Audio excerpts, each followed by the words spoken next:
after a kind of random and chaotic weekend in Paris, it was time to get back to Madrid. A lot of things happening. I still need to go shopping to go to the beach next week. Next week are my vacations, my actual vacations that I'm taking for the first time in the 3 months that I'm in Europe. I obviously don't know how to handle myself or my money, so what are we doing today? Yesterday, I went to the gym, and I've been going to the gym for like just 1 or 2 times a week during these whole 3 months. Like if we average it, I think I average like tops 2 times a week for these 3 months that I've been here. But I will still take 2 times a week over none at all, because 3 months of not exercising at all is just too much. And I've realized that like 2 weeks is the top that I can go without doing any physical activity at all. But that's not what we're doing today. Even though my morning was free, that's not what we're doing today. Yesterday at night, I went to bed really late because my apartment was a disaster. All of my things were all over the place. And when I travel, I don't like to have things like scattered all around. I like to have them like concentrated in one single point, because that reduces the chances that I'm going to forget anything and leave anything behind. And if I leave anything in Madrid, like I'm not gonna get it back. So I did that until 3 a.m. after work. And today we are going to go return some of the purchases that I made, because like we're in the middle of the summer sales, and I bought some clothes at Zara and Bershka because they were like really cheap, like a whole freaking sweater for like 10 euros, and that's like really nice if I compare it to the Argentine prices. But some things are too big, and I'm going to go change them. Yes, that's what we're gonna do today, and that's it.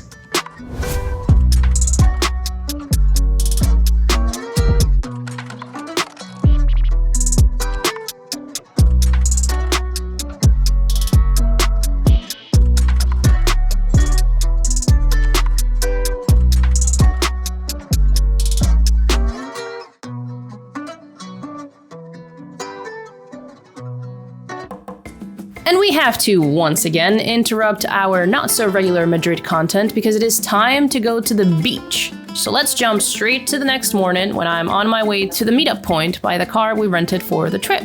One thing about the trip to Malaga is that the only thing that was putting together this group of people for the trip was Rosana. Or at least that's the way it felt to me, because I'd only met the rest of the guys once before the trip. And me being the relatively shy person that I am, I didn't talk much when I first saw them. I was honestly a bit nervous about the entire thing because I've been told that I am difficult to get along with, so spending 5 hours locked in a car with one of my closest friends, but then 4 other people that I barely know, was a little bit unnerving. But I'm very happy to say that all of my worries ended up being for nothing, and I couldn't have asked for a better group of people to do a road trip with. After 5 or 6 hours of driving, we finally arrived at the Airbnb that we rented, and everyone's first reaction was honestly kind of surprised. We knew that we'd rented a cozy type of vacation house, but this was a very old house that was being restored, and there were so many things all around the house. A lot of old CDs, things, CD players, trinkets, pictures, books, rocks. There were just a lot of things there, and we were kind of shocked. It was a lot to take in at once, and it definitely left an impression. But it was enough of being shocked and time to go get something to eat, because we had barely snacked on anything on the way to the Airbnb and we were starving.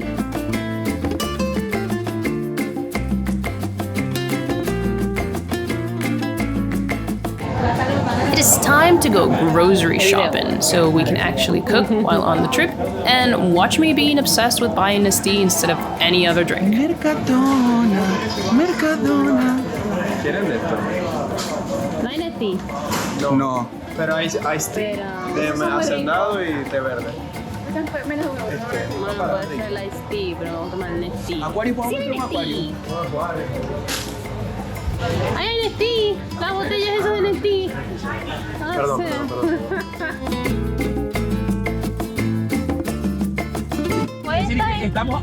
After going grocery shopping, we were on our way back to the apartment when we realized that the incredibly small streets of the town heading to the apartment were all closed because there was a race happening at some point. And we had to stop and ask for directions several times to try and find a way around the race circuit so that we could get to the apartment. Watch us argue and struggle to read a physical map instead of moving around using Google Maps.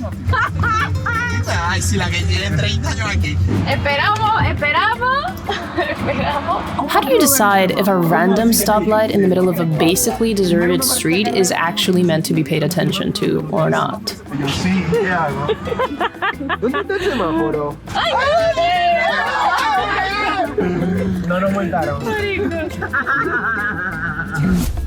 After spending the entire day out and about and driving for so long, we decided that the best thing to do was to just stay home for the rest of the day of the trip. Take a shower, have something for dinner, and just chill and bond with the entire group. The days to come were going to be tiresome enough as it is.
So, what happens when you present the opportunity of winning 100 euros for just hanging for a bar for 2 minutes to a group full of gym rats? Well, you get exactly what you see here, and it's a bunch of gym rats hanging from a bar.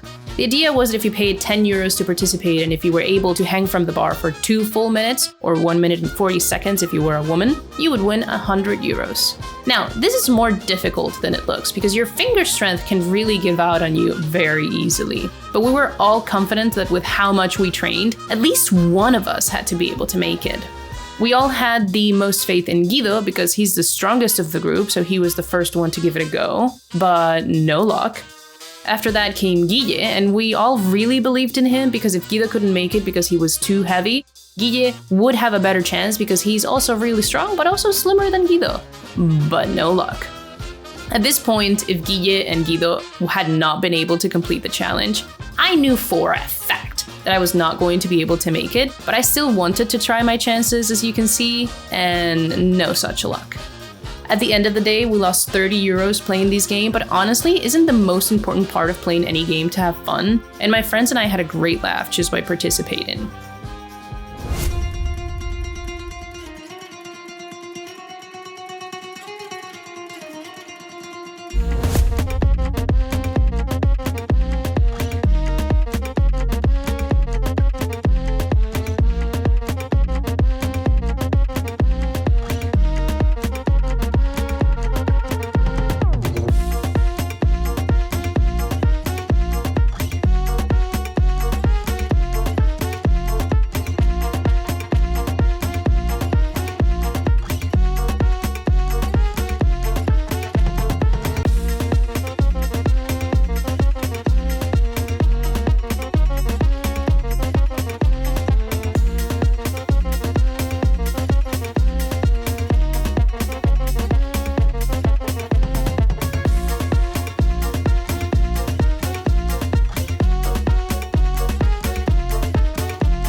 After an entire day at the beach, it was time to head into town to experience some of the beauty that it has to offer.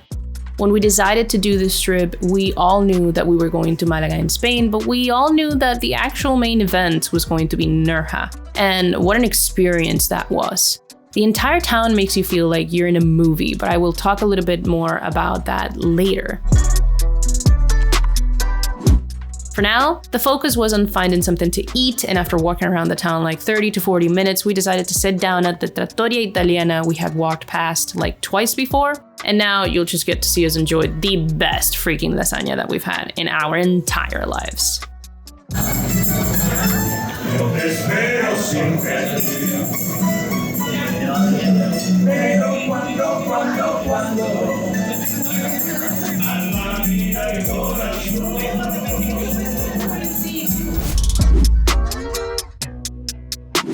See as how it was the last day of the trip and it was a Tuesday? Daniela and I decided to part ways with the guys at the very beginning of the day to go to a little cafe because Daniela had to do some work and I had to buy tickets for Lollapalooza in Argentina that came out that day. We didn't want to go that far from the rest of the group, so I just looked for one of the closest options, and Google Maps said it was 10 minutes away, but we weren't counting on the fact that we'd have to go up a hill to get there.